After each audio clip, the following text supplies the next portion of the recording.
if we set the bar so low for Metallica that anything that doesn't completely suck ass is good?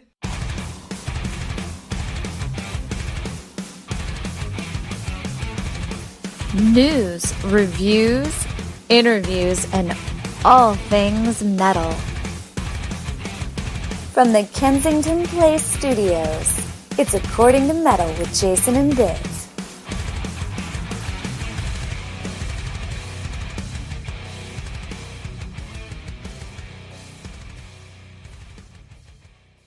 According to Metalheads, welcome to another fine, I'm sure the best installment of the According to Metal podcast you've ever heard. This will be the best one until the next one, but for now, this will be the best. And of course, I'm co-hosting in the Kensington Place Studios. This is Jason, by the way, from According to Metal. I'm so glad that you guys are listening to the show. We have an action-packed episode that we have tons of stuff to get into. Of course, we're going to do the news here in a little bit, so don't worry about that. But you're going to be with us for the next hour-ish to talk the latest news, reviews, interviews, and all things metal. Of course, we got news coming up in a bit.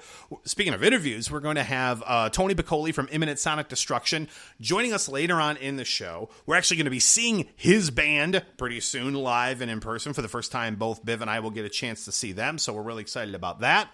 We got some killer reviews coming up later in the program. Albums we've been waiting a long time for. We got Sabaton's most recent one, Evergrey. Hibria's got an EP that we're going to review. Also, Winterstorm, killer band that most people don't know about but should. We'll talk about later then. Speaking about bands that people don't know but should, and speaking of my co-host, of course, we're going to have Biv's Best Band You Never Heard of later on in the podcast. And speaking of Biv's Best Band, my name's not Biv, so that must mean there must be somebody else on the show who's going to tell us who the best band is we've never heard of. And that would be my co-host a little bit further down south in the Kensington Place Studios Southern Command.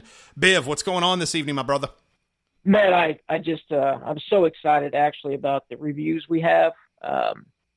Tony Piccoli joining us from Imminent Sonic Destruction. So much to get into, so much news. This, I have to say, the third and fourth quarter of 2016 has made the year because the first quarter was kind of weak. The second quarter was horrid, including July, which I guess is early third quarter. But man, have some great releases come out, and more is to come. Yep, they certainly are. In fact, we're going to have, in the next couple of weeks, just some other killer albums coming out that we can't wait to get into. I really want to check out DGM's one, and you name it. There's other stuff coming out. We didn't make that one quite yet, but again, 4 killer reviews later on in the episode. We're going to talk about, we got interviews, we got all types of things, but we just start out every episode with According to Metal, talking the latest metal headlines and news around the metal world. Biv, you ready to talk some news, man? Let's do this thing. All right. It's time to give you some headlines. The metal news you need to know right now.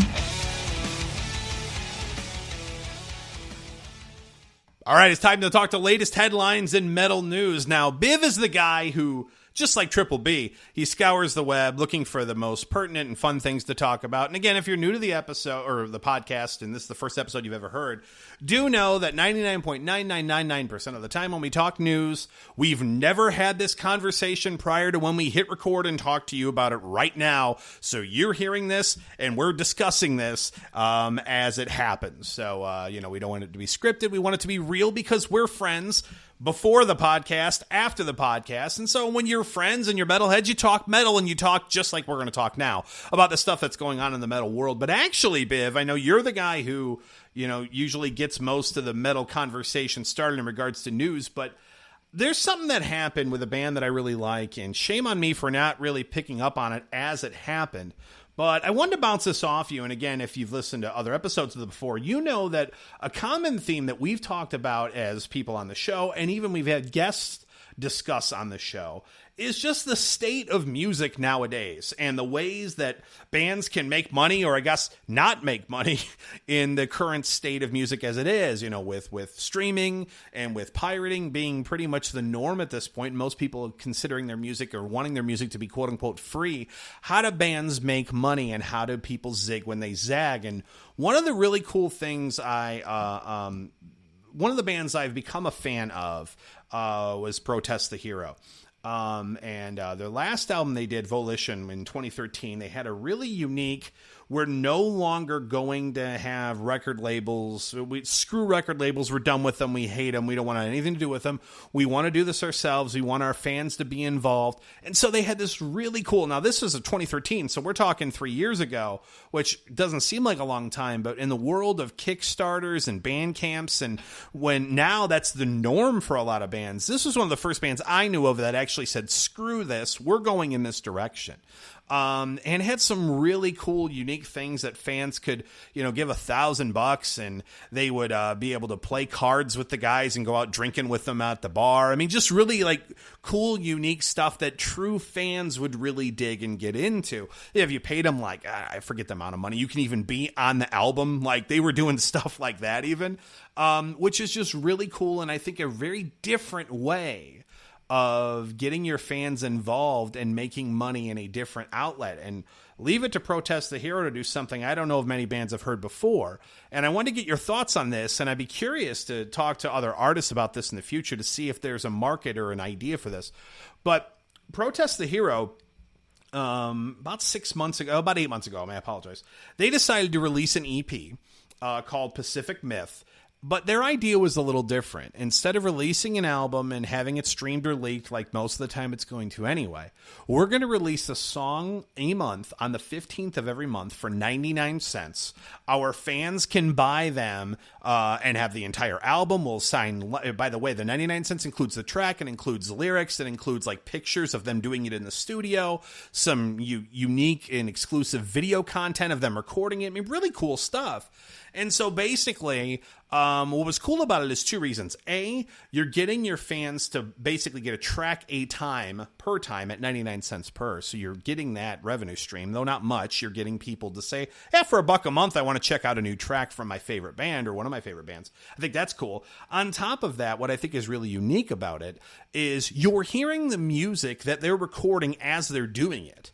So, they had mentioned that, we just recorded and wrote this song 3 days ago, and boom, here it is on the 15th. So a lot of times when you have bands that are recording stuff in 2015 that they're not releasing until mid-2016, we've talked about this before, Biv, where bands start to kind of change their sound, or maybe they're doing this, they're doing that, and the album they're just releasing isn't even really the sound they're starting to write in anymore.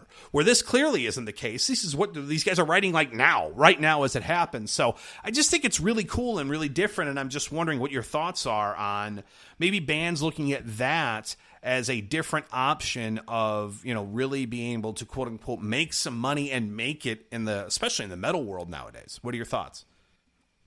Well, there was another band, was a Christian metal band by the name of X Center.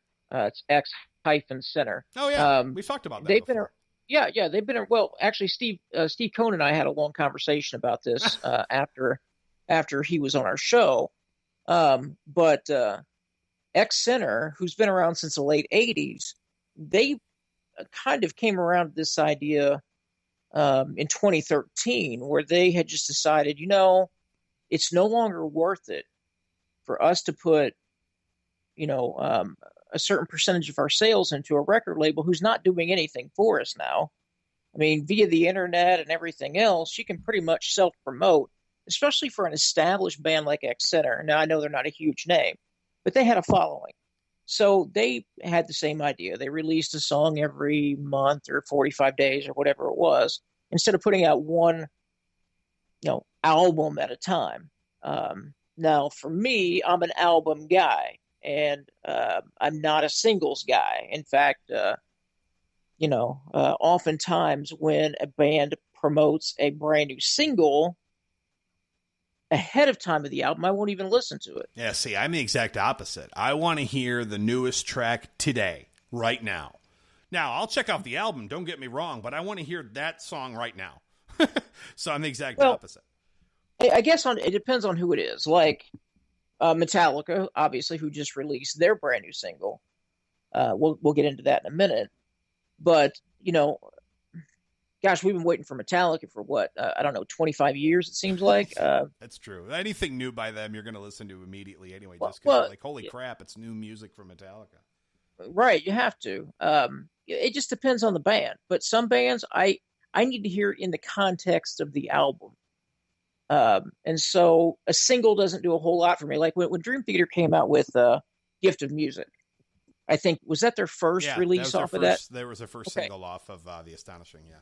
Right. So I made the mistake of listening to it ahead of time.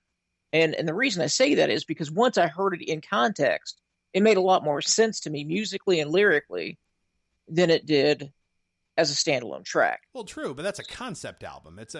Most albums aren't going to be that, I understand that, but you take any classic album of all time and hearing it in its context, in the order it was meant to be played. And I'm one of those guys. No, and I don't too. You know me, I'm a track order dude, big time. I don't like random. Do not shuffle my shit. Just don't do it. Now, if it's miscellaneous tracks, it's like a playlist. It's fine. But when it comes to listening to a CD, I want to hear tracks 1 through whatever, 12 or whatever it is.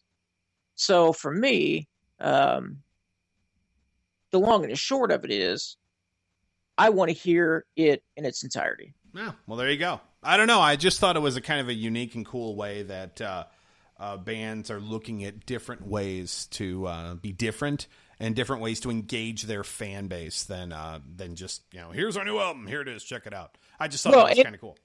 And to raise money, because let's face it, and we've talked about this on the show at length, it's challenging for a band right now to raise money. Oh, yeah. For anything, touring, making a CD, whatever the case may be.